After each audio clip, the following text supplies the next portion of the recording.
All righty. We are now recording, and my name is Pat Mouye, and I represent the Study Abroad office. I'm the Study Abroad coordinator for UL Lafayette and currently the acting program director as well. Thank you all for our students who are in attendance tonight because we really value the students who are interested in our programs. We realize that this may be something that you've been thinking about your entire lives, and then this may be something that you thought about today and said, you know what, I want to join in and just find out more information. The purpose of tonight's session is not so much for me to do a lot of the talking. I'm actually going to step back a little bit this evening, but I am going to kind of guide the questions to our panel of student alumni through answering some of the questions, because we feel so often that it's just important for students to hear from other students who have participated in our programs. So I'm going to guide them with questions, but before we do that, I am going to ask each of them to take a moment to introduce themselves, who they are, when did they go on a program, and what year, the location of the program, that type of thing. And then we're going to get started with our questions. So I'm going to start out with our Costa Rica program. Kara, if you could introduce yourself. Sure. Hi, everybody. My name is Kara Vietar. I did the Costa Rica Study Abroad program in 2019. So I was part of the last group that got to go before this dreaded pandemic hit us. Thank you, Kara. I appreciate that. And you're right, dreaded pandemic. We're very lucky tonight that we have two representatives from our England program. I'm going to ask Patrick to introduce himself, and then Cassie. Hello, my name is Patrick Connor, and I went to London for the study abroad in 2019 with the psychology program. Awesome. Cassie? My name is Cassie. I went to London in 2015 and studied English. And you also became? Oh, the grad assistant for study abroad. I had the pleasure of working with Cassie for several years, and she was an absolute jewel. So thank you, Cassie. Oh, you're the gem, Miss Pat. Well, thank you. All righty. And then we have two representatives that are together tonight from our France program. So I'm going to let Emily and Danielle share a little bit. Okay, hi, I'm Emily. Yeah, we both went to Paris in 2019. I was an architecture major, and I did the design program. I'm Danielle. I studied industrial design, but yeah, we both went for the design program. Awesome. Thank you both. And then last but not least, we have Peter. Peter is actually going to be representing two different programs because he did have an opportunity to go on two of our programs. So Peter, why don't you share a little bit about yourself? Hi, yes, thanks again. My name is Peter. Graduated from UL Lafayette in 2018. I was able to study abroad in Italy the summer of 2014 as an undergrad, and then did the Costa Rica program in grad school. Awesome. So we're going to have, a variation of opinions from different students, and like that, you might get some different insight from those individuals. I do have one other person that I would like to introduce, and that's Dr. Rose Honegger. If you could take a moment just to introduce yourself. Hi, everyone. I'm Rose Honegger, and I work with Pat Mouye in the Study Abroad office, and I'm so excited to see all of you this evening, and thank you for the wonderful student alumni panel for giving your time and sharing about your experiences abroad. I'm so looking forward to it. Awesome. And happy International Education Week. Thank you, Rose. I forgot to mention that this is the event that does kick off International Education Week. So thank you, Rose, for doing that. I forgot, I do have one other individual that I'd like for her to introduce herself. As I mentioned, this is going to be predominantly student, but we do invite our faculty to attend. And so I would like Ms. Becky, if you don't mind introducing yourself. Hi, I'm Becky Dubois. I'm an instructor in the hospitality management program, and I will be hopefully bringing a group of students to Florence this summer. Awesome. Thank you, Ms. Becky. Awesome.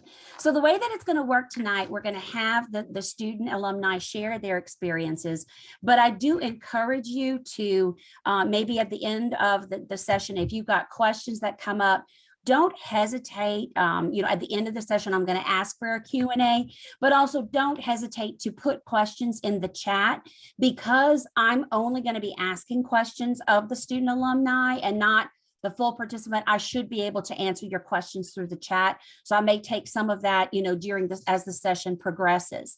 And as I mentioned, one of the questions that did come up in the chat is that where will the recording be posted? And that is going to be located on our website. I haven't decided exactly where yet, but it's going to either be under the programs or students tab, or I might just have it like in our right sidebar, but I'll probably share that information with our students in my weekly emails that I send out. So the norm is going to be, kind of going in order: Costa Rica, England, France, Italy, but then I might swap it up and go Italy, France, England, Costa Rica, that kind of thing. I do realize some of you might be in attendance. To find out information about our 2 new programs in Tokyo, Japan, as well as in Rabat, Morocco. Unfortunately, we don't have student alumni from those programs because those are 2 new programs for this year. So we're really excited about that. But I still think that the information that our alumni can provide to you is still going to be valuable in reference to their experiences, what they prepared for, how they prepared for it, that kind of thing. Keep in mind that the Japan program is similar in length to the England program. It's a 3-week program, 1 week here on campus, just like the courses that were taken for England on campus, and 2 weeks in Japan.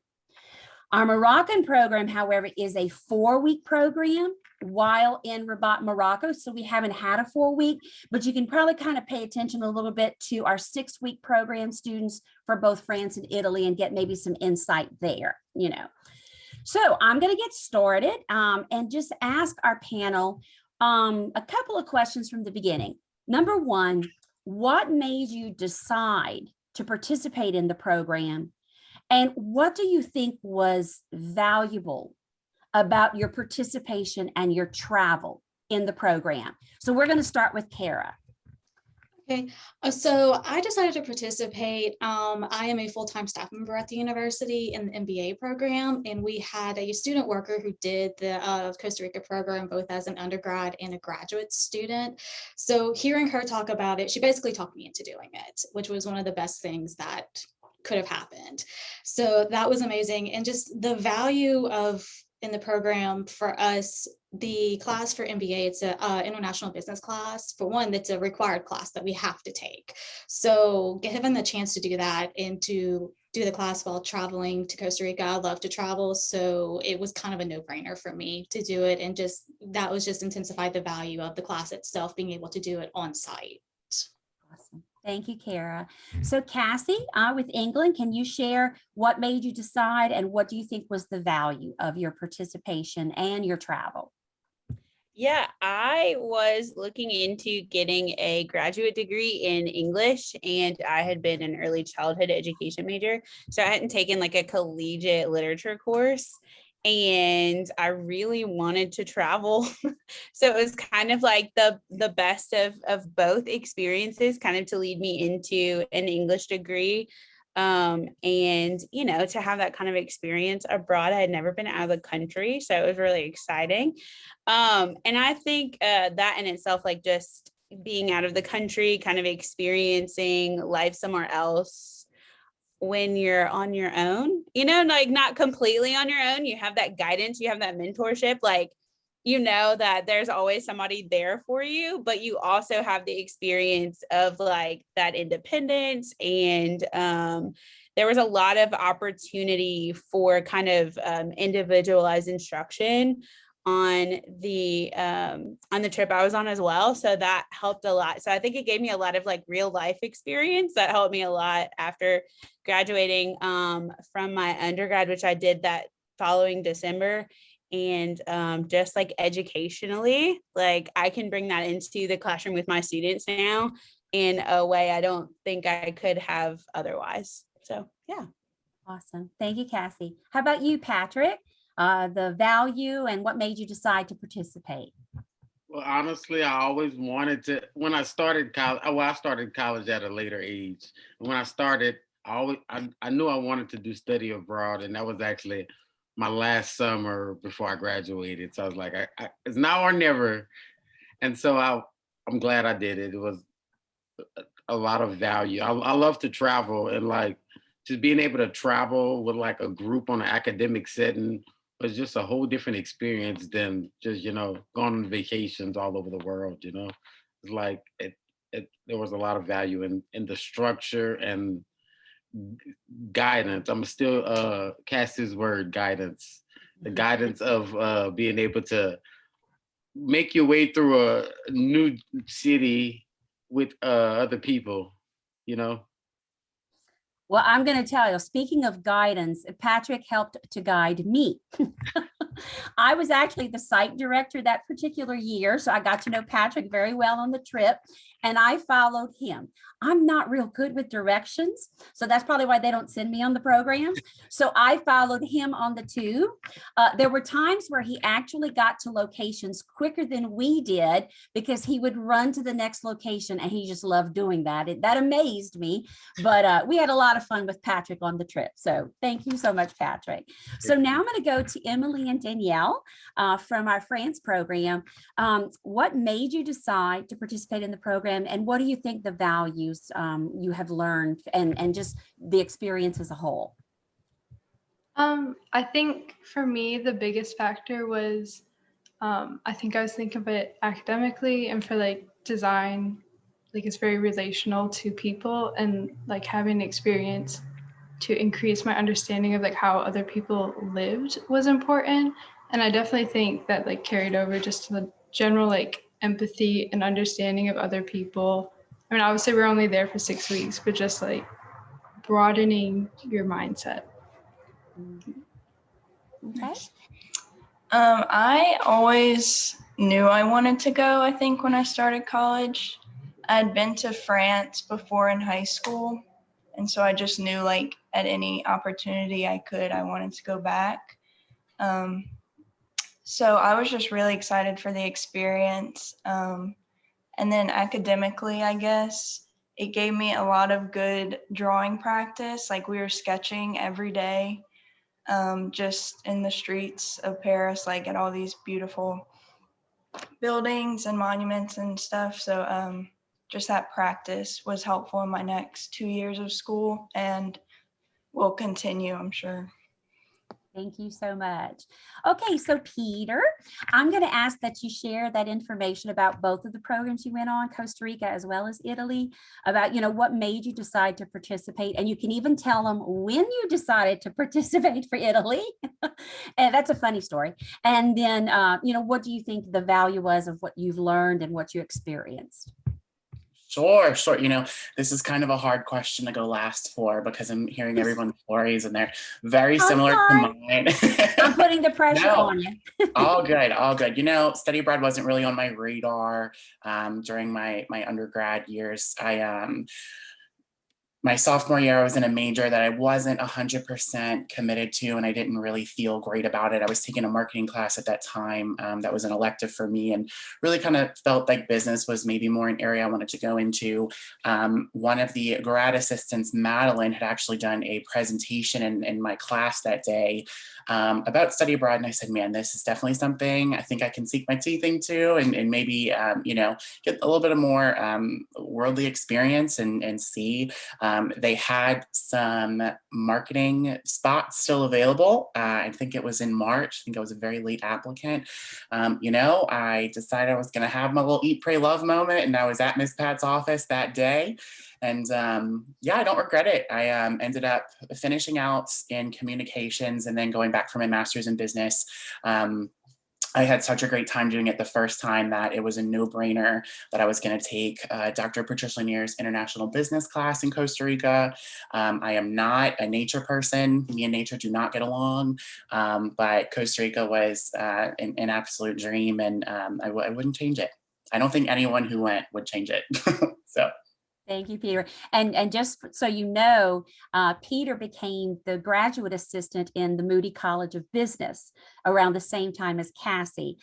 So I was very privileged and lucky to have worked with both Peter and Cassie as graduate assistants, because sometimes we utilize the International Study Abroad Coordinator in Moody. And both of them were just a tremendous help to me in my office during that time frame. So both of them eventually became our grad assistants. So that was an awesome experience for me, as well as I hope for them. So let's go ahead. And like I said, I'm kind of combining a couple of questions now because I want the panel to go smooth and such and not go round and round all the time. So Peter, I'm going to put you on the spot this time again, and I'm going to ask you to go to first. Can you share with them what the lodging situation was like for your particular programs, in addition to information about your courses? What were your courses like? What was expected of you during the day, the evenings, that type of thing? And I'll remind each person that I go to what two questions I've combined. So lodging, courses. Sure, definitely. So specifically for Italy, we were scattered throughout apartments throughout the historic district of Florence. Correct me if I'm wrong, Ms. Pat, but I'm sure it's the same way. Yes, it is. Awesome. So it's most of the apartments are in walking distance of each other. I think the historic district's probably about a 15-minute walk from one end to the other. So it's we're all pretty close. I had 3 other roommates, so there were 4 of us. We were in a 2-bedroom apartment, 1 bathroom overlooking the Ponte Vecchio, which was one of the best views in the city. I don't think we could have had a better experience there. One of the things that's really great about that is you're still with your classmates, but you do have that luxury of kind of living like a local. So, being able to experience that way. And, there were times when, especially in Florence, there's a lot of foot traffic. So there were times where you'd actually learn the routes and you'd learn, oh, there's gonna be a bunch of tourists going this way, so let's go this way instead. So really get a really good lay of the land that way. Specifically about our course load for Italy, I did take the International Wine and Champagne marketing classes with Dr. Gwen Fontenot in the marketing program. It wasn't a classroom setting. I know that's something that you hear a lot. We were taking field trips. We were going to the vineyards, meeting with the sommeliers, learning principles of marketing, but making it applicable to everyday life. And it's one of those things that it's just the best way to learn, because there are still a lot of, principles of marketing that I've just absorbed through those experiences that you don't really get from a book. So, yeah, it was definitely an immersive learning experience. I think we were in a classroom maybe 4 or 5 times throughout the entire 6-week program. I know Kara is going to talk probably a little bit more about the Costa Rican program, so I'm going to spend a few more minutes on Italy. You do take a humanities class while you're there. It does, include an Italian language course. Most of those were done in a classroom. You're actually with a professor from the American Institute of Foreign Studies there. So being able to interact with other faculty from around the world as well was pretty cool. Awesome. Thank you, Peter. Okay. Danielle and Emily, can y'all share what your lodging situation was like, as well as what was required of you regarding your coursework? Yes, so we lived in an apartment 2 in Paris, and it was really nice. We actually were roommates. That's kind of how we met, and now we're still friends. That's awesome. That's a good story there. But there was 3 bedrooms in our apartment and 6 girls, but we had a full kitchen, living room, and dining room, and a little balcony.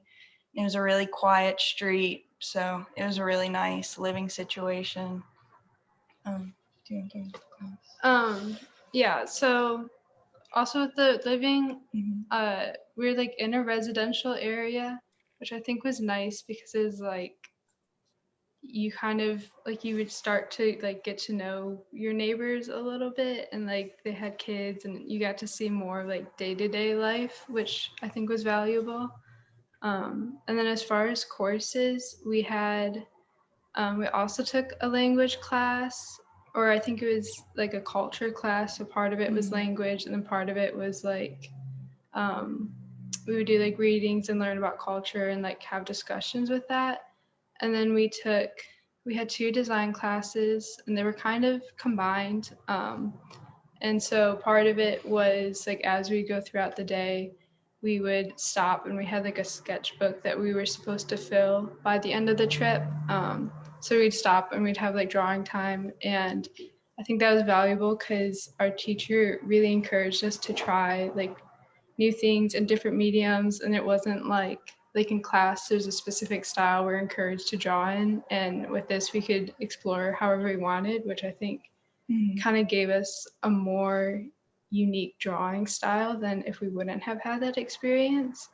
And then we also had like a design, like discussions that were based on readings we did, and our teacher would give us like further insight, and that was conversational, and that was fun. Yeah, so the second class was kind of more like historical, Yeah. like based, I guess. So you were learning about the history and you got to like draw it and study it. So that was cool. Awesome. Thank you. Okay, so Patrick, can you share, a little bit about what your lodging situation was like, as well as what your courses were like? Yes, as far as the lodging it goes, we were in a giant hotel. 2 people per room.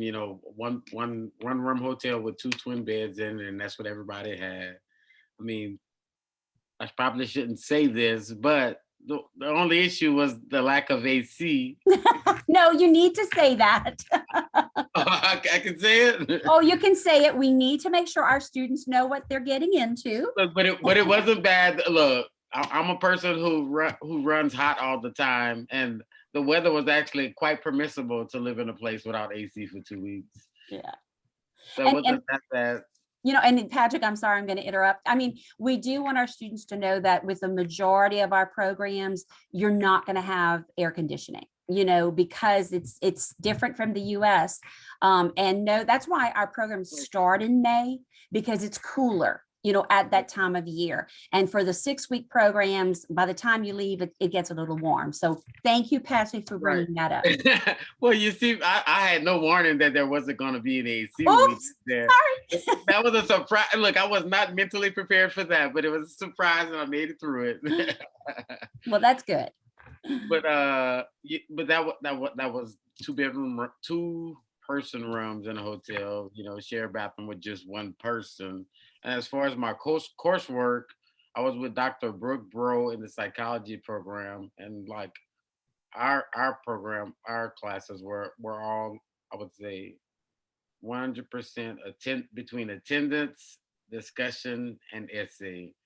We'd have to be there and be there to add valuable points to discussion questions, and she took note of that very well. And every day we had an essay question to answer, and that was like probably 5 days a week. And we had at the end of it, we had to write a multiple page paper.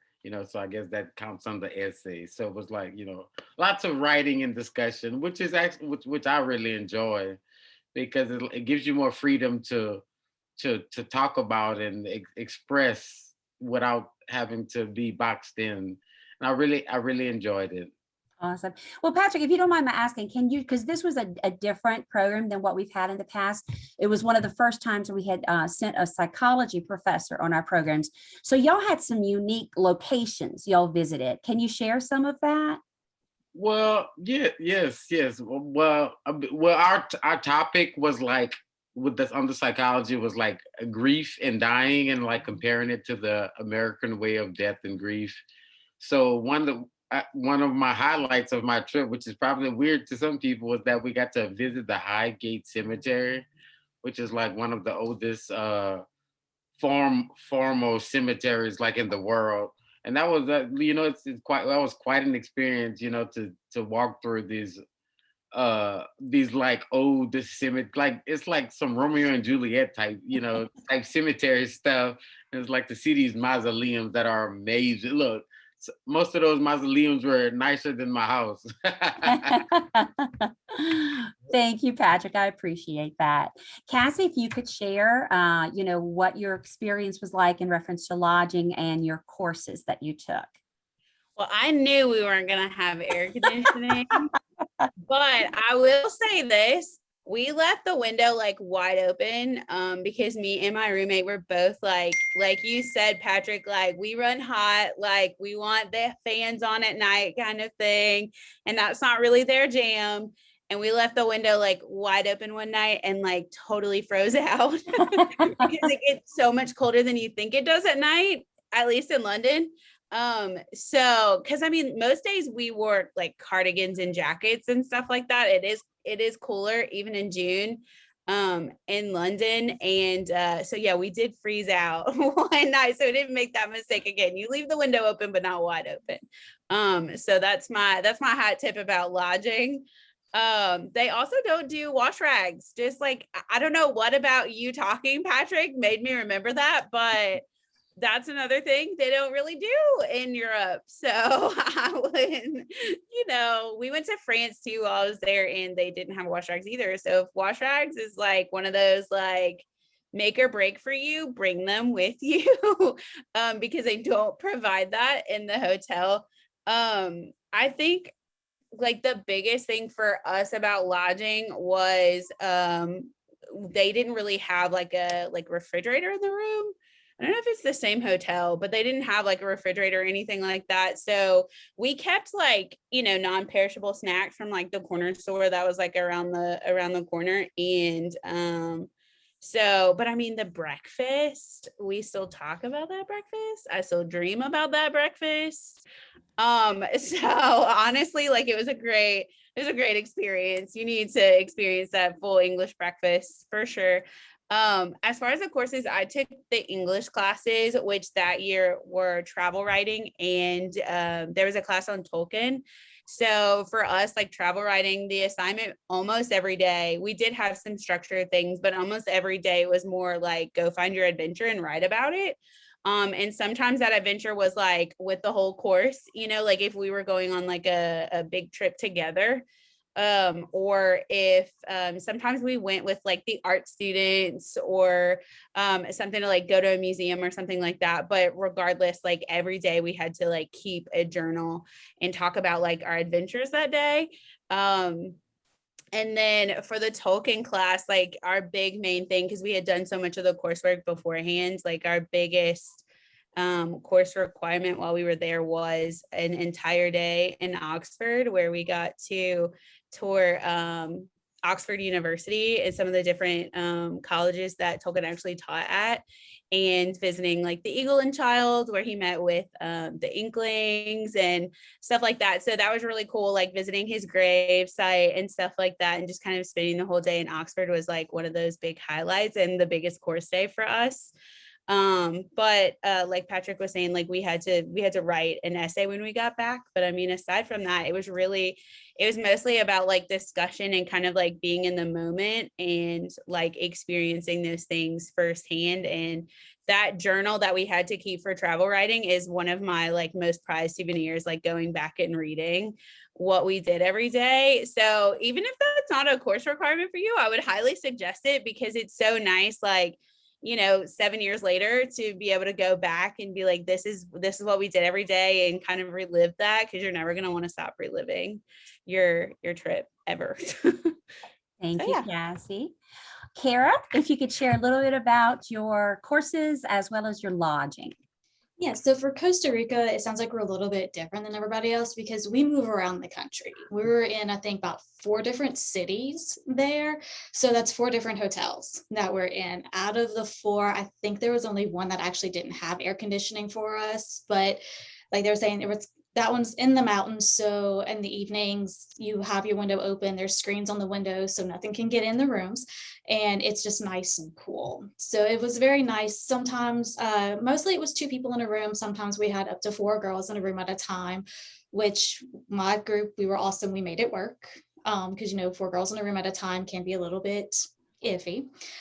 So that was a lot of fun. The last hotel is probably the best one because it's an all-inclusive resort, and it's the last 3 days that you're there. And so there's actually no coursework those last 3 days. So you pretty much have about 2.5, 3 days to do whatever you want at a beachside resort in Costa Rica.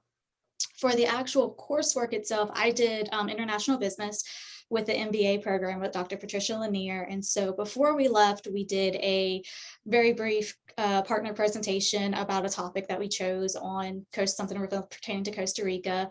We created a blog, and every day we would either have lectures at a hotel, or we would go to site visits at various places, which can change day by day. So you have an itinerary, you're not guaranteed to actually adhere to that itinerary, because we had one site visit that completely changed last minute day before, but they made it work. And then at the end of the day, Dr. Lanier will send out a question to everybody as a message that pertains to what we learned that day for the business and lectures. And then what we would do is we would just write a blog post at the end of the day, kind of, make your point, but keep it short and sweet for them. She doesn't want to read a lot for the blog post. And as long as you did that before midnight that night, you would get your points. And then when you came back, we did a 5-page paper based off the topic that she gave us from something we would think about or experience while we're out in the country. Awesome. Thank you, Kara. So y'all can see from a lot of what they're sharing that so much about your coursework is the experience of being there, participating, attending, and being completely immersed and involved in what's going on. So with that being said, just in case, we do have students that are inquiring about Japan and Morocco. The coursework that they have shared with you, that's probably a wonderful synopsis. It could be any of those things for both Japan as well as Morocco. But as far as the lodging is concerned, with the Japan program, you are going to be staying in hotels for the 2-week period that you're there. And with our Moroccan program, you're going to be staying in an on-campus residence. That particular program we're working coordination with excuse me, a language institute in Rabat, Morocco, Rabat being the capital of Morocco. And it is the language institution of Kuala Walau. I know I'm mispronouncing it, Kuala Walau. And you're going to actually be staying in on-campus residence. Ooh, that's hard to say. So that gives you a little bit of information, about the lodging for those particular locations. And like I said, the coursework, it's just going to really vary based on your professor.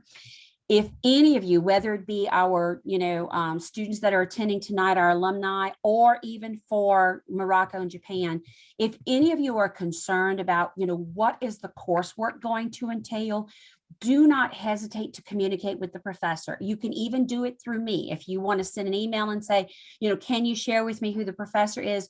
Our professors are so very happy to talk to our students who are interested. So if you want to know a little more information about what's going to be required of you, you can do that. Keep in mind, I also did some recordings with our professors this past summer. All of those recordings with the professors are located on our website under their course information. So you can find additional information from them, through that. Okay, so we're going to continue on. These two questions are slightly different, but they're kind of similar because it's about money. The first one, and I'm going to go ahead and start with England this time with Cassie and then Patrick, and then we'll move on. How did you communicate with your family and friends while you were abroad? And then also pertaining to money, and it's kind of slightly different, can you share with the students about how much money you brought in reference to spending cash? Or, what did you prepare for in reference to spending cash? So Cassie, if you could start us off. Yeah, so because it is a 2-week program, or it was in London, we just decided to kind of just go without any communication, like cellular wise back home, and just kind of relied on Wi-Fi, which they do have a lot of throughout London. Like they have a lot of public Wi-Fi. And then I think if I remember correctly from our last session, they have Wi-Fi in their rooms now. at the Yes. hotel. Is that true? Okay. Mhm. It wasn't like that when I was there, but they had it in the lobby at least, but now it's all over. So we kind of just connected with family like when we got back to the hotel. And if we found Wi-Fi throughout the city, which like I said is pretty easy. But it was honestly really nice to not have our phones, dinging with notifications all the time, and kind of allowed us to be really present in the program, which I think was honestly like game changing. Like retrospectively, I just know how different it would have been if I would have been more attached to my phone if I had paid for like an international plan for the 2 weeks. So I'm really glad that I didn't. So if that's something that piques your interest, I really suggest it. Because it is only 2 weeks and it's all going to be there when you get back, and your family can still communicate with you, and they get used to the time difference, so they learn to like expect when you can communicate and when you can't. So as far as that's what I did. Money wise, I think I brought a lot more than I actually ended up spending, because I didn't want to be like, I had a full year to prepare for it. Because I decided like before the year before had even like left that I was gonna go in 2015. So I saved up a lot because I just didn't want to be limited. Like I wanted to be able to kind of do whatever I wanted to do while I was there. But I think I only spent like maybe $500 or $600 while I was there. Not including the like trip that we went on, the weekend trip we went on, that I paid for ahead of time, so I'm not including that. But yeah, I think it was like $500 or $600 in spending cash. Awesome. Thank you, Cassie. Patrick? And I was actually probably clearly a lot opposite of Cassie.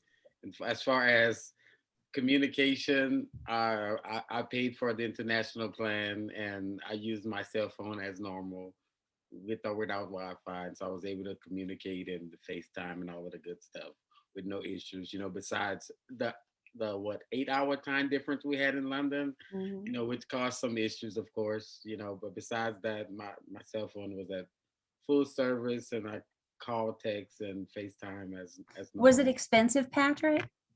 It actually was not for me because I was able to, I am fortunate enough to where my cell phone is with a commercial plan. That helps. Yeah, it does. But I don't know how much it would cost for a residential plan, but for me it was pretty inexpensive as far as being able to access that. And I think in general AT&T is pretty not expensive at adding international plans for periods of times if you need. And as far as spending cash go, I was also opposite of Cassie as far as that. I kind of went to London without a budget, and I just enjoyed myself and spent everywhere I went. So you're saying you spent a lot. You don't want to say how much, but you spent a lot. I'd rather not say how much because it was multiple times of Cassie. I can't even say. I don't want to say it out loud. Not around. Well, it's funny you should mention that, because I will tell you, I've worked with many students over the years, and I've had students who have gone on our 6-week programs, and they have spent under $1,000, $900 in a 6-week period. And I know that for a fact. The students have shared that with me. And I remember I had a student that had prepared for the 6-week program at $3,000 or $4,000, and she needed more money. So it really depends upon you, what your spending habits are, what you're planning on doing, how you've planned for it. It's truly a personal decision. I know I'm probably saying more than I should right now, but you'll know, you see through our alumni that, it varies from one, to the other in that regard. So, okay, well, I'm going to go ahead and turn that same question about how to communicate with family and what was your spending cash like to our France participants, Emily and Danielle, if you don't mind. As far as communication, I just used, our apartment had Wi-Fi, so I kind of would just use like Snapchat or anything to message my parents. And I mean, they knew that's what I was going to be doing, so they would look for it. But I think like what Cassie was saying, it was kind of nice not to have like feel obligated to answer like other people's text messages while you're gone. And you just kind of have the excuse of like, oh, sorry, didn't have service, you know? So I think that was really nice.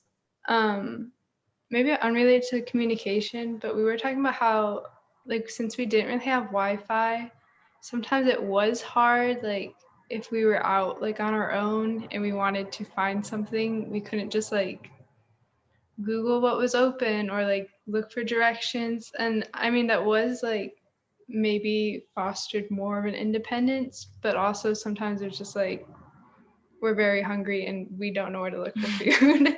So I guess you could weigh those options if you're deciding what to do.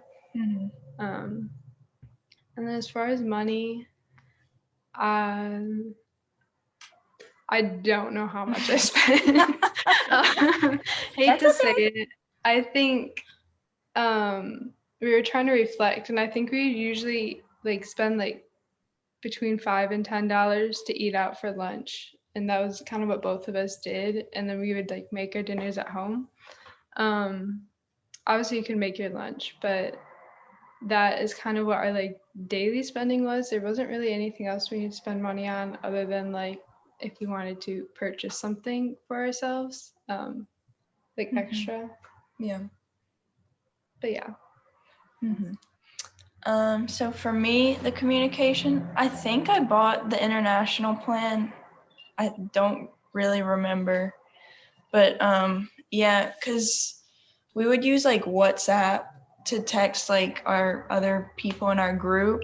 And so like if you had if we didn't have Wi-Fi, like it was hard to communicate, but I guess I could text my family. I don't really recall, I don't know, but the money for me, I saved up before, but I went kind of not with a budget either. Like we tried to save when we could. We didn't spend too much. But kind of towards the end, once you realize you're about to leave, I think you kind of, me at least, I kind of went, I was like, okay, like I need to buy everything now. And like we kind of realized at the end, like we hadn't eaten at like a fancy not fancy, Yeah. but at a good French restaurant yet. And we're like, well, we need to like, Yeah. so I guess it depends on your situation, but yeah, that was Awesome. Okay, thank you. Peter, could you share, how you communicated with your family in addition to what you prepared for and what you ended up spending? Definitely. I also, before I get there, wanted to answer Amy's question in the chat. She asked, do the apartments provide pots and pans to cook with? For the Italy program and definitely the French program as well, it is a stocked kitchen. So yeah, there are pots and pans, cooking utensils, everything that you would need. If you're going to Italy, don't expect a normal American coffee pot. You're going to get some random weird thing that will take you weeks to figure out how to use. So, but yes, you do have a fully stocked kitchen there. As far as, I'm so sorry, can you repeat my question? Oh, sure. But well, I want to say thank you for answering that question because shame on me. I have the chat open and I'm not paying attention. So thank You're you. welcome. Yeah. No worries. Yes. How did you communicate with your family and friends? Yes. And in reference to, can you give an estimate of what you spent? And this is just basically not to invade your privacy, but to give them an idea of, what should they be prepared for? Absolutely. Yes, thank you. So as far as my communication with friends and family, I went in 2014, which was, I don't know, the year of the iPhone 5. So it was a while ago as far as technology goes. I did end up purchasing a minutes only international plan through AT&T because that's what I had at the time. And so I was able to make an emergency call, or I was able to check in with home if I needed to.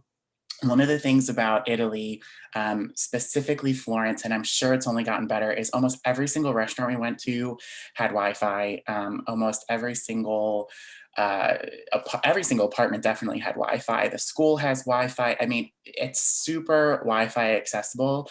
So I wouldn't, I mean, if I was going now, knowing what I know then, I would not do any plan, but check with your provider, see if there's something, if there's something that you can get, some internet data for, then that would, if it's going to make you feel better, it's going to make mom and dad feel better, then definitely do that. Also, you have to remember when you're over in Europe, you're 6 to 8 hours time difference. So you're probably not going to be doing a lot of communication with them anyway, just because you're on, definitely different playing fields. As far as spending money, I actually was able to pull up my old document from doing these things. So I spent, my estimated spend was $1,800 to $2,000 for the Italy program. That did include a weekend trip to Paris. That was just an added bonus for us. We also did a few nights in Cinque Terre, so that's also included in there. You also have to remember, it's November, and you really, really need to look at the exchange rate before going. So, my exchange rate when we went was 1.35. I just looked it up for you guys. You're welcome. The exchange rate right now is 1.14. So it's going to be your buck's going to go a lot farther now than it was in 2014. Now, it is a really fluctuating market right now. So Lord knows what the world's going to be. It might be a little bit more, it might be a little bit less, but definitely something to keep in mind. As far as Costa Rica goes, same thing, don't do the phone plan. There's Wi-Fi at every apartment you go to, every hotel that we were at, we had some sort of Wi-Fi. When you're up in the Monteverde Mountains, it might not be the greatest Wi-Fi, might be more of a dial-up internet situation, but there is something to communicate there. As far as my spending money in Costa Rica, I did bring $500 and I only spent $200. So I came back with money. The thing about Costa Rica is all of your meals are paid for pretty much. There's just a few things you have to do on your own. So it's really much souvenirs. And then as Kara was saying, we do have those last 3 days when you're at that all-inclusive resort. So you have more time to, do some leisure things, more excursions and things like that we also paid for. Thank you, Peter. I appreciate it. Kara, if you could share, your communication with family and the money that you prepared for. Yeah, I have T-Mobile, and so with a lot of the T-Mobile plans, it actually comes with international texting and data. It's a lower rate, like speed rate, but I was able, with no additional cost to my plan, to be able to text and have data on my phone. And then in the hotels, as Peter was saying, every hotel has Wi-Fi. Like you said, some may be a little sketchy and spotty. So when I would be on a Wi-Fi, I would call home with FaceTime, and I would actually kind of flip it so I could show whoever I was talking to the scenery that we got to see at our times too. So that was fun. And then as far as spending, I didn't really have kind of in the middle, like somewhat of a budget, but not really of a budget, because if I wanted to buy something, I was going to buy it. Cash wise, I had about $300 that I brought with me. What's really cool about Costa Rica is that they'll have their local currency on prices and US dollars in prices, and you can pay with US money and they will give you the change back in their local currency. So I just made sure that if I needed to spend cash throughout, if they didn't have anything for a credit card, because if you use a credit card, you get the best exchange rates when you use that. So I was just kind of prepared for both. And then our excursions that we paid for, we pretty much kind of had to pay ahead of time. And those were all in cash to our kind of coordinating director that's in Costa Rica. Like she would get the money, everything for us and coordinate that. So I just wanted to make sure I had enough money for that. And like I said, and for everything else in case there was somewhere that just wouldn't take the credit card so I could get that exchange rate. Awesome. Thank you, Kara. Okay, I'm going to go ahead and get started with France this time. Start with them this first. Oh Lord, I'm losing my train of thought here. I know that, with our group tonight, we have programs that are 10 days in length versus 6 weeks in length. So the next question will apply to some, and then in others it may not, or you may be able to share with them just a little bit of information, but it's in reference to like your weekends and your night schedules. You know that you're going to be in class and you're going to be doing things throughout the day with your coursework. Sometimes there may be an event at night that y'all are all required to go to, that kind of thing. But can you share with our interested students what was like a weekday night, like a weekend where you're able to do things on your own? And if you did, you share with them, some of the places that you visited. So if Emily and Danielle, if y'all can share that with us, just the extras. So I think what we found, or what I found helpful, was like throughout the week we would go to a lot of different places, and we weren't necessarily like going inside, or it might be somewhere where we had like an hour and a half to go inside and explore, and then we had to leave. So I would like keep a list in my phone of like things that I'd want to go back to, or like even just like cute shop that we passed and wanted to go back to.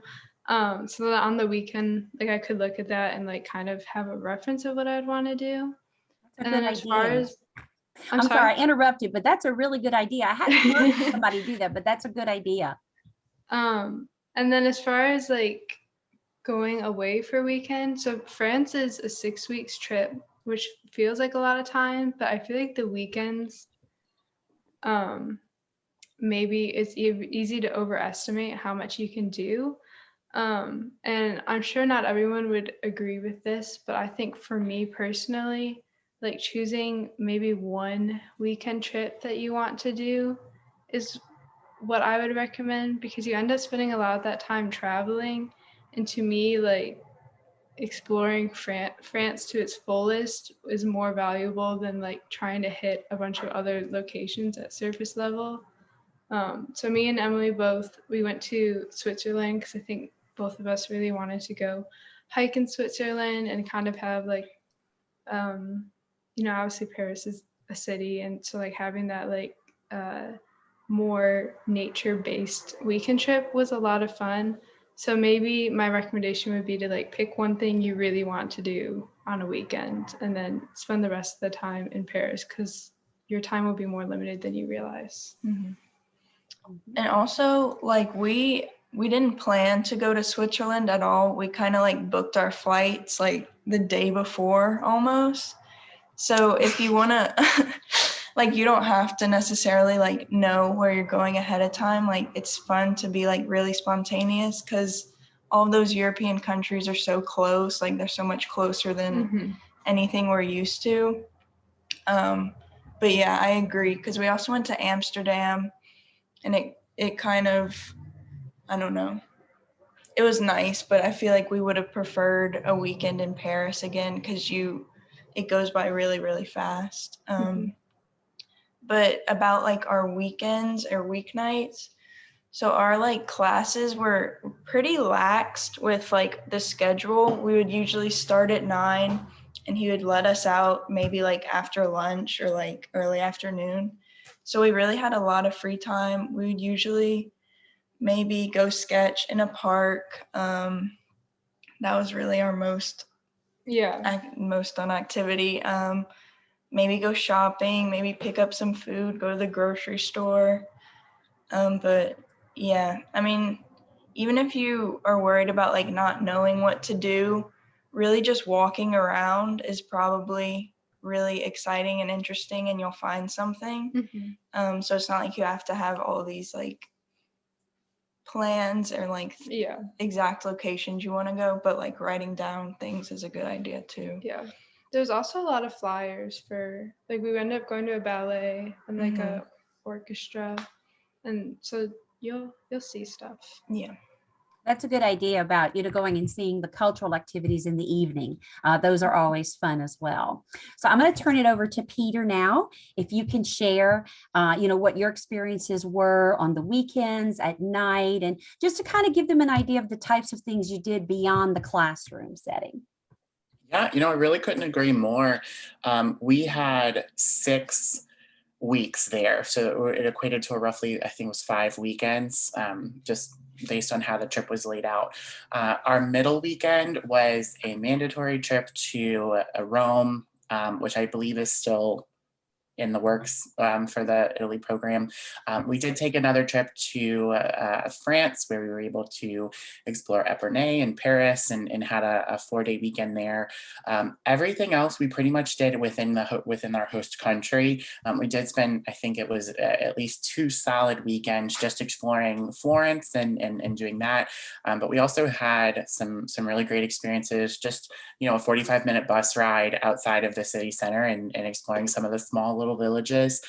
I would say if you're going to do a big weekend away somewhere, maybe mention that at one of your first group meetings to see if anybody else wanted to go with you instead of traveling by yourself. I know a lot of people, it's hard to go to study abroad with friends if it's not on the same page. I didn't know anyone else who was going on my trip, but we were able to, make those connections at that first thing and plan those trips.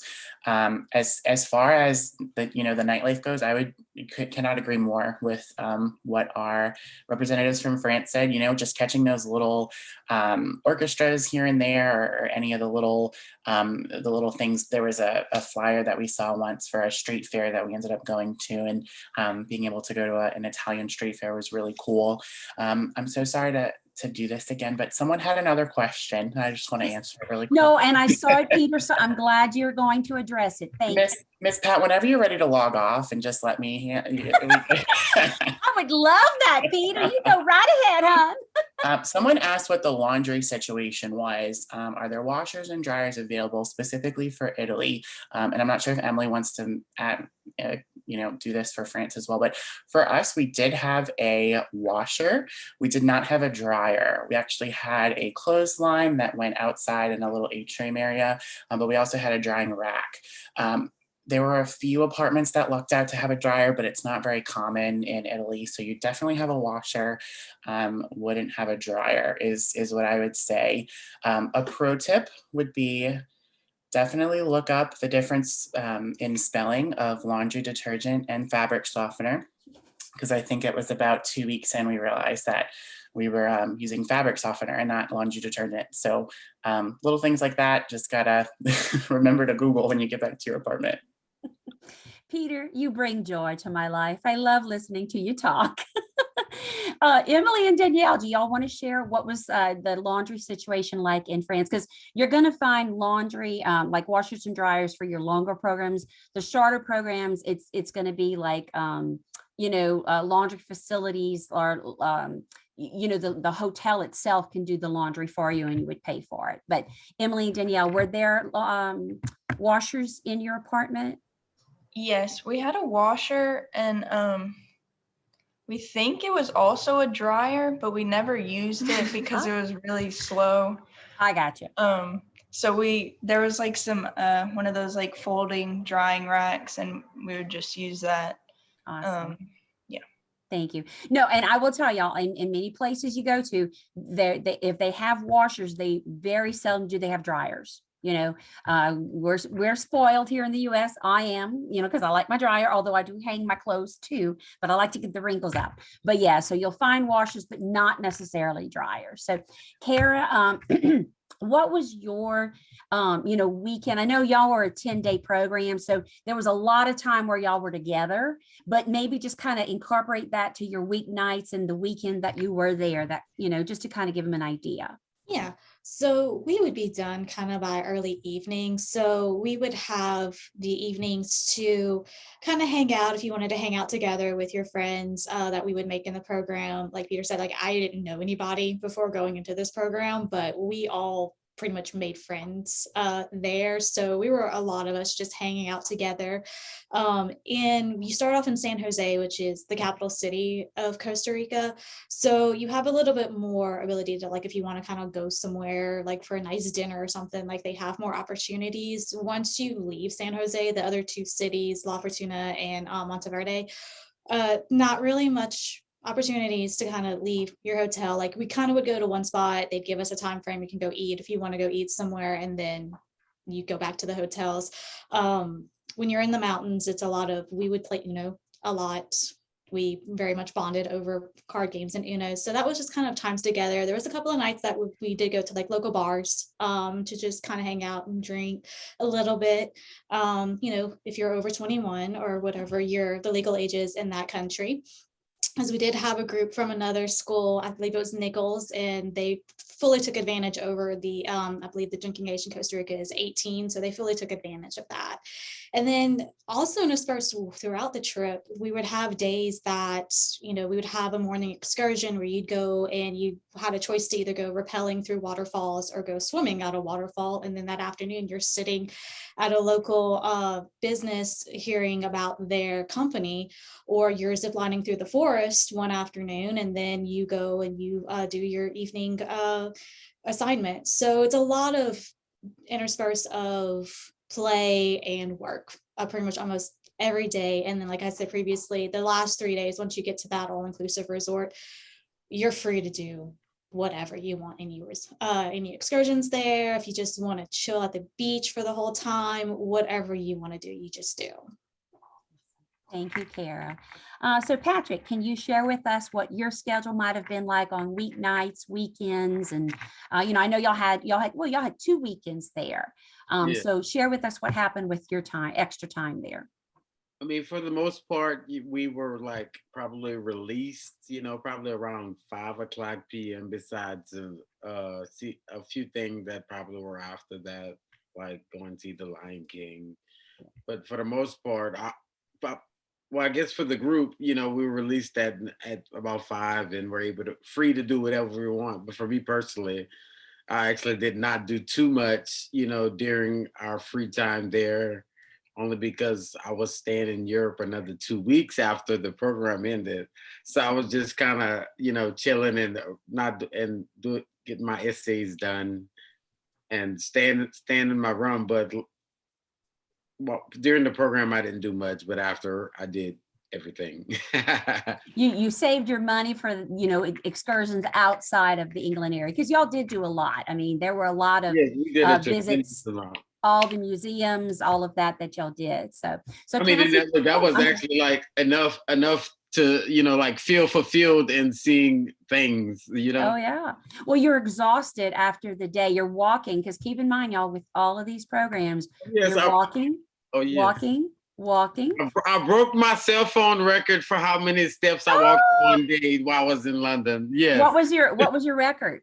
I think I don't know what my record was before, but like one day it was like 15 or 20. It was like 15,000 steps. Wow. Like 5 miles in one day. That's awesome. Okay, so wear comfortable shoes. That's very important. Bring you some comfort. Do not wear your heels.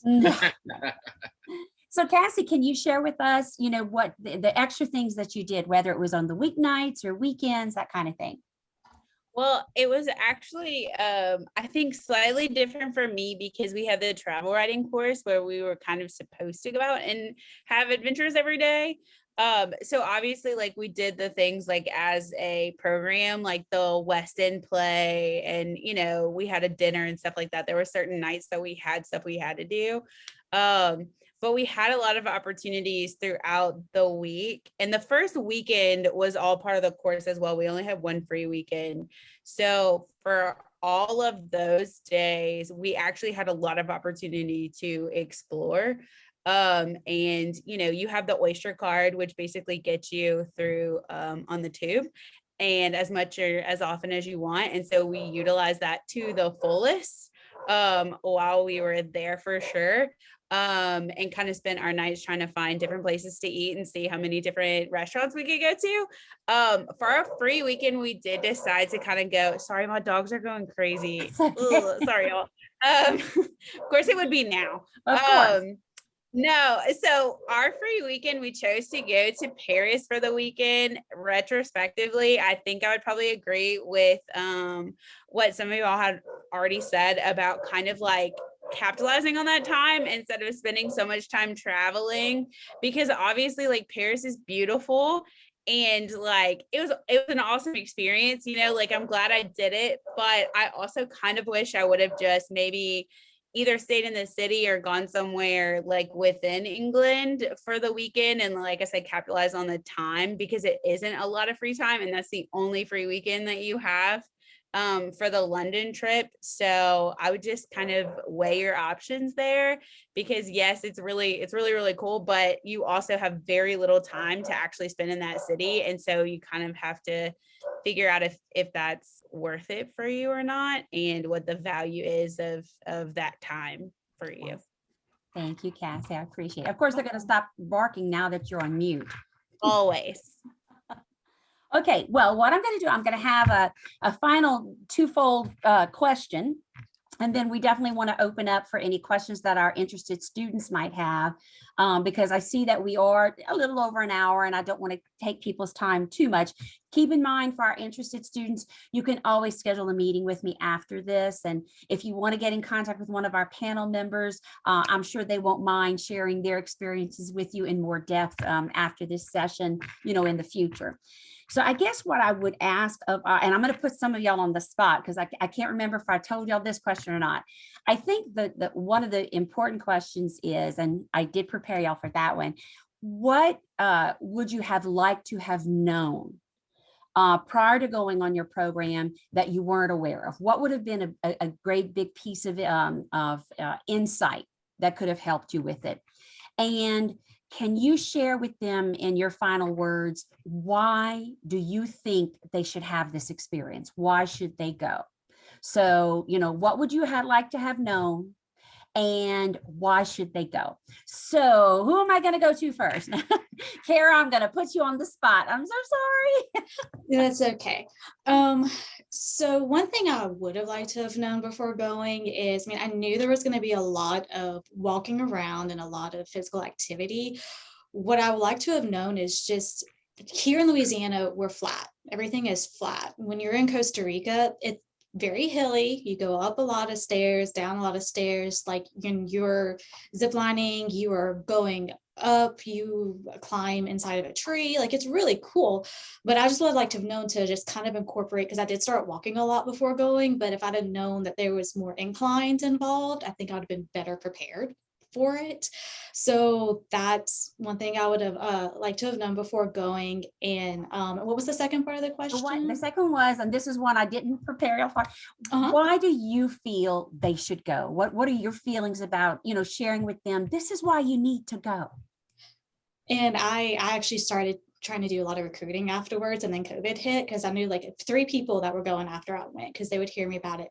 I just love to travel. Like, even if you don't really care for traveling, you need to have one good travel experience in your life, I believe. And so what better way to do it than when they're kind of like, you have time to kind of do things on your own, but you're also, somebody's watching over you, like someone's accounting for you. So you can have travel, even if you're like kind of scared about going and doing travel in a different country. Someone knows where you are basically at all times. They know you're supposed to be there. Like, they know you're in this country, you're in this program. So if you don't check in for a while, they'll come and they'll, you know, see about you if you're doing okay. So it gives you a little bit of freedom of travel and just to experience traveling. Like I said, I love traveling. Costa Rica was actually the 6th country that I've been to. And I cannot wait to just start traveling again. Once, you know, we're kind of starting calming down in the world, but as it comes down a little bit more, I can't wait to get back out there, because I just can't advocate enough for travel. And then what better way to get credit for a class than you get to go travel to another country and experience it. Thank you, Kara. Peter, can you share with them, the one thing or two things that you would have liked to have known, excuse me, before going, and why do you think they should have this experience? Sure. Uh, um, I think I mentioned earlier, but I did decide to sign up a little later.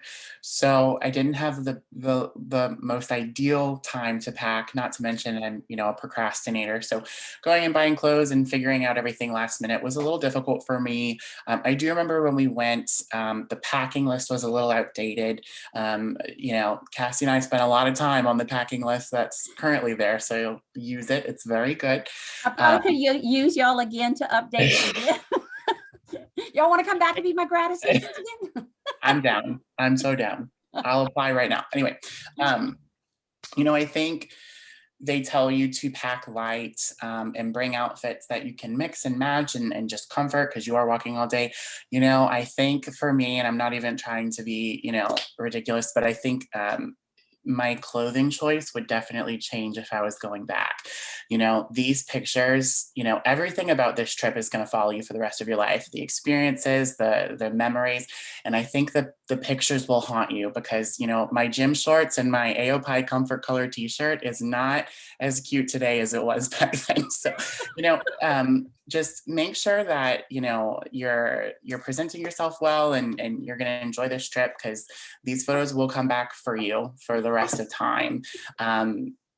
Going a little bit more into why you should study abroad, I think, if you're here right now, you have to do it. I mean, you've already taken that first step. You will not regret it. To say all of the Hallmarky card things, you'll never have another chance to spend 10, 2 weeks, 6 weeks in Europe or in Costa Rica in another country like this again. And I don't regret it for the world. A little bit of a digression, but I currently work at a clinical research company through Tulane here in New Orleans. And, the medical field is not my background whatsoever. And I remember going in for my interview being a little nervous and not, really knowing the industry or the sector really well. And I'm telling you, the interviewer saw that I went to Costa Rica and did international business. And that's all we talked about for 45 minutes. So this is something that, will come back and these are experiences that you'll use forever. So thank you, Peter. You should do it. Danielle and Emily, I know I keep putting y'all together, but y'all are together. If you could share with them, what you would have liked to have known prior to your trip and why should they do it? I think as far as what I wish I would have known is to give yourself room to not feel like you're doing a perfect job the whole time. And maybe that's not the best way to phrase that, but I think it's easy to build something up that you're looking forward to and want it to be completely perfect. And you want to take advantage of every single thing and see everything that you have heard about. And realistically, that's not going to happen. And I think it can kind of taint the experience if you're some days you're just gonna be tired and you're gonna want to go home and go to bed early and don't feel guilty about that and just let yourself explore who you are and not be so obsessed with making the most of it. I mean, obviously you want to make the most of it, but you have to be comfortable for that to happen. And take it in stride. Yes, yeah. And then I guess why I would say someone should do it. I know this has kind of been hit on. I think someone worded it well with it's a good balance of independent travel plus there still is the confidence that there's someone looking out for you and you're not just totally on your own. And I think that has given me so much more confidence to travel in the future and even not necessarily travel, but the idea of moving to a new city for a job without people around you and it just kind of helps know that you can make it on your own outside of an environment you're comfortable with and that you will grow and it will wind up being a good thing. And thank you for saying that, because I will tell you, a lot of students are hesitant to do it because they've not done it before. And to the, the idea of traveling abroad and having, no idea of where you might be going. That's a fear for a lot of our students. Heck, it's a fear for me too. So to share that with them, I'm glad that you did, because it does help knowing that it's with the program with fellow UL students and faculty. Okay. For me, I think what I would have liked to know before, and I kind of, well, okay.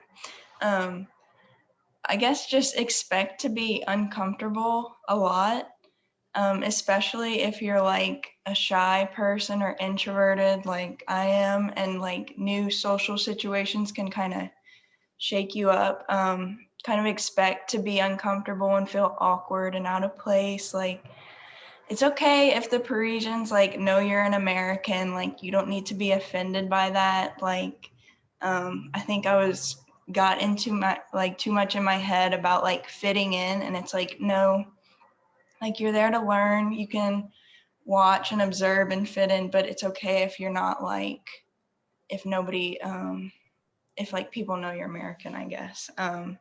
And just like I spoke a little French, but just I was totally intimidated by the language. Like, that's okay, it's normal. Like, you can still try and speak, like even if they're rude to you, I guess, don't take it personally. And then I guess that is kind of another reason why I think you should go, especially if you're, it's harder to put yourself into like more social situations. You really just learn a lot about yourself. It's good practice. It's a good opportunity to just see new people, see how they interact. Europe is so different from America at some points. I don't know. It's crazy. You just learn so much about yourself that you really don't like. Traveling is just this unique experience of, I don't know, what you can learn about yourself. So I would say that's my take. Emily, but that's wonderful though. I mean, and here you are with us today, sharing your experiences and talking about it. So, Yeah. I mean, look what it has done for you. And, you mentioned that you are shy, but I mean, oh my God, you're sharing your experiences with all of these students, and you're talking about it. And that's phenomenal. Look, y'all, I would find this hard to believe, but at one time I was shy. I know that's difficult to believe now, but it just really broadens you. And I'm so happy you said that, because that's the case for a lot of students. They're fearful of the unknown and fearful for being, trying something new. And that's what studying abroad internationally is for. So, Cassie, why don't you share with us? Now, I've forgotten my question. No, what do you wish you had known prior to going abroad, and why do you think that they should have this experience? I have to apologize again. Of course, as soon as you said my name, my dogs are like wild. Well, do you want me to go to Patrick now? Sure. Okay. Well, Patrick, I'm putting you on the spot now. That's fine. That's fine. Well, I mean, I feel like I was like, what the question is what I didn't know. I feel like I was pretty actually like well informed on what I was getting myself into. My only thing was the surprise lack of AC. That was really the only thing I didn't know going in, honestly. Besides that, I can accommodate, and I was fine, and I feel like I was well informed as far as what to expect and what I'm getting into. The AC was the only surprise, honestly. Yeah. And as far as the second question was why I would do it again, I guess. You can say why you would do it again, or why should they do it. The experience, like, you see, I'm well traveled as as far as traveling the world. It's like there was certainly something special about being able to travel in an academic setting with a group of academic peers and professors, and like it's certainly a different type of travel experience than just like going on a vacation somewhere, as far as like the structure and being able to see and do things that you probably would not normally that you would not normally do, like in a regular like vacation travel to another country. And I think there was something very nice about it, the structure and being able to like learn more than you would learn if you were I just on a know. vacation. You actually more in depth with the culture and the people and the environment and like, most I think a lot of people just, go crazy on vacations and not like the code. I think, yes, the I guess culture is a good And the word. structure. Yes, the Yep. culture, being able to be more immersed in the culture and structure of being Mhm. in a different country. I mean, to feel like you're actually living there is different than what it would just be for a normal travel. Absolutely. Absolutely. Cool deal. Okay, Cassie, I'm going to say your name low. Maybe it won't activate your Fine, dog. they're done. They're over it. Sorry about that. No, I think I'm a planner, so I was really prepared aside from the wash rag situation. I was super prepared. Um, but I think so I don't think anything necessarily like surprised me or threw me off. I think I learned a lot from it regardless, like the what I would have done or what I would do instead for that free weekend is probably like the only thing is I wish I would have known how much time I was going to waste there, but otherwise I was pretty prepared. But in terms of like why I would suggest it, at the time I was going into grad school to go in a completely different like career path. Had no idea that I was going to land back in teaching, and now I teach at an all boys school and I teach English and religion, and you cannot relate to all boys in those subjects without real life experiences and ways that they can apply what you're teaching them, whether it's the content or the skills that you're teaching them. And I really think that study abroad had like a huge part in that. And not only did it give me that like confidence and kind of ability to I don't know, be like well traveled and like, I've been somewhere else before. I kind of know how things go, kind of aspect of things, but just like, I think it changed a lot in terms of like other people's perspectives and applying that to my life and understanding that the world is so much bigger than, like a Katie and and being able to share that now with my students. I really think that it's made all the difference in my ability to teach, and I've applied it even to my own continuing education, because it changed like what individualized instruction means and what a classroom can look like. It doesn't have to be a room with four walls, it can be as wide as the world. And I think that I could honestly just go on and on about all the ways that it's like changed my life and affected my life professionally and in every other way possible. But I think I'll keep it at that. I just think you should do it. Maybe that's my grad assistant coming out again, but like do it. It's the best decision and the best investment that I think you can make for yourself at this point in your life. Thank you so much, Cassie. What a wonderful way to wrap up. What I'd like to do before I, let our panel, down for the night, we definitely would like to open up for any questions that our interested students may have. You are welcome to either place them in the chat, or if you want to unmute yourselves and ask a question, I don't mind that at all. That's left up to you, but we want to make sure that your questions have been answered this evening. So at this time, I'll go ahead and see, is there anybody that has questions about something that they'd like more clarification on, or something that we just didn't cover in this group tonight? Anyone? Okay, now I'm putting y'all on the spot, huh?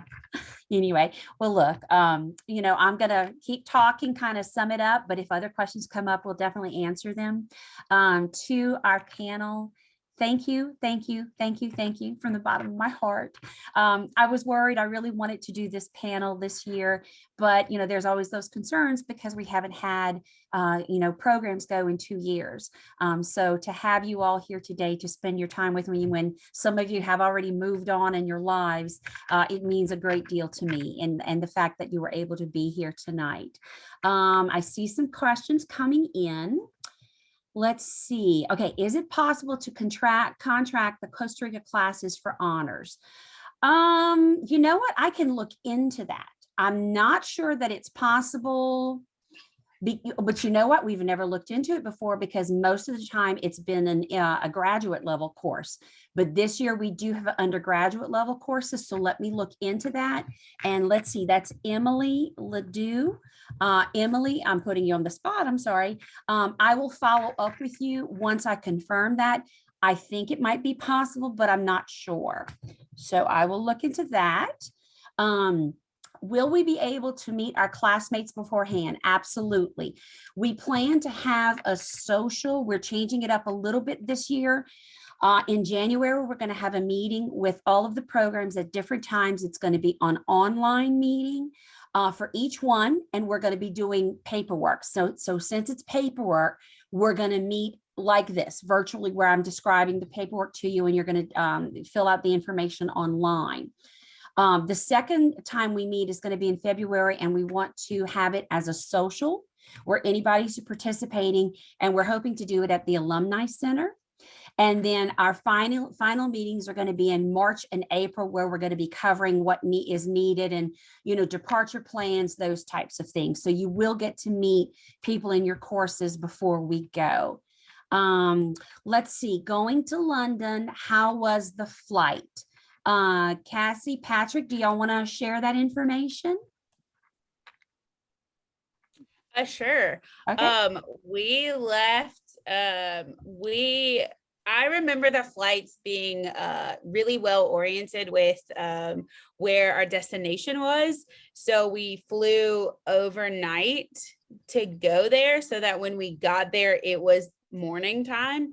So it did require us to sleep on the plane, but it helped a lot to orient us very quickly to the time change, because we got there and we just hit the ground running, and we didn't really have a chance to take a nap and mess up our sleep schedule.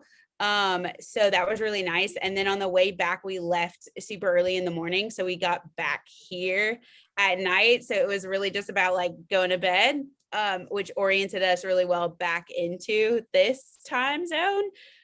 So I'm assuming it's very similar, but for me, the flights were super easy. I did stay awake the whole 10-hour flight on the way back because it was daytime for us, but I definitely was able to sleep surprisingly enough on the way there because again, it was nighttime for us. So it was easy to be tired enough to go to sleep even on a plane. So I found it really easy and helpful. Thank you, Cassie. You see, as far as that, I'm actually kind of opposite of Cassie as far as I'm a big baby on flights. I fall asleep. Look, I slept the whole flight. I sleep all my flight. Every flight I get on, I fall right asleep, and I don't really have a flight issue because I'm sleeping. Awesome. Thank you, y'all. How do they assign roommates? And I think everyone can attest to this. We allow you to select your own roommates. We'd much prefer that you select who you want to room with. And then, of course, if there are students in the program that don't know anyone, we will try to pair them up by similarities, either being in the same classes or having similar schedules in reference to waking up and going to bed and such. But we usually do prefer that our students on our programs select their own roommates. We find it's just easier that way. Every so often we've had some issues with roommates, but truthfully, it's been very, very minimal, over the years in that regard. So, all righty, let's Miss see. Pat, Yes. quick question. Are they still doing the group flights? Yes, we have group flights for 4 of our 6 programs because 4 of the programs are going through the American Institute for Foreign Studies, AIFS. So those interested students, we now, with most of our programs, work with outside companies because it's just easier for us to do that with the global situation as it is, especially with the pandemic. It's just easier to work with outside companies. So for our England, France, Italy, and Japan programs, we're working with AIFS, the American Institute for Foreign Studies, and they offer a group flight for all of our programs, not for those 4 programs. Now, you're not obligated to select that flight. You can choose to fly on your own, but that's left up to you if you want to fly together. For our programs with Costa Rica and Morocco, we don't have a designated, group flight, but what we do is the site director of the program or a faculty member of those programs will reserve and book their flight. And then we provide that information to our students, and our students can choose to fly with that particular faculty member. We call it like a common flight. Instead of a group flight, it's a common flight that everybody can book on their own. And that's how we did it with England when, Cassie and Patrick went, but that has since changed since we now work with an outside company. So, but we do provide avenues for all of our programs for students to fly together in some capacity. Yes. So good question to bring up. So let's see. All right. I think that might be all in our questions. Again, to our panel, thank you so much from the bottom of my heart. I miss you all. I'm so happy that I had the honor of working with y'all over the years. Let's see. Okay, here we have another one. I'm sorry. If you do the group rate, do you have to do both flights with the group? Yes, that is a very good question. At one time, the airlines did allow flexibility where you could fly, depart from the US and return to the US at different timeframes. For instance, with Italy many moons ago, you could leave the day the program is over, you could leave a week later, and you could leave 2 weeks later. That was many, many, many moons ago. The airlines are no longer allowing that. There was even a point in time where the flight, once it was in your name, you could change your return date. No longer allowing that either. So they've gotten very strict about how they handle things. So if you are planning on taking the group flight, you must follow the exact dates of the flight departure and arrival in each location. Oh, I'm just stumbling with words right now. You have to follow the schedule as it is. So yeah, unfortunately, that's the case these days. So. Well, y'all, thank you again. I am going to make sure that this is available on the website so other students can listen to it and hear it out. And again, thank you for your time this evening. And I'm really appreciative that our interested students attended today as well. Y'all take care. Have a wonderful evening. Bye.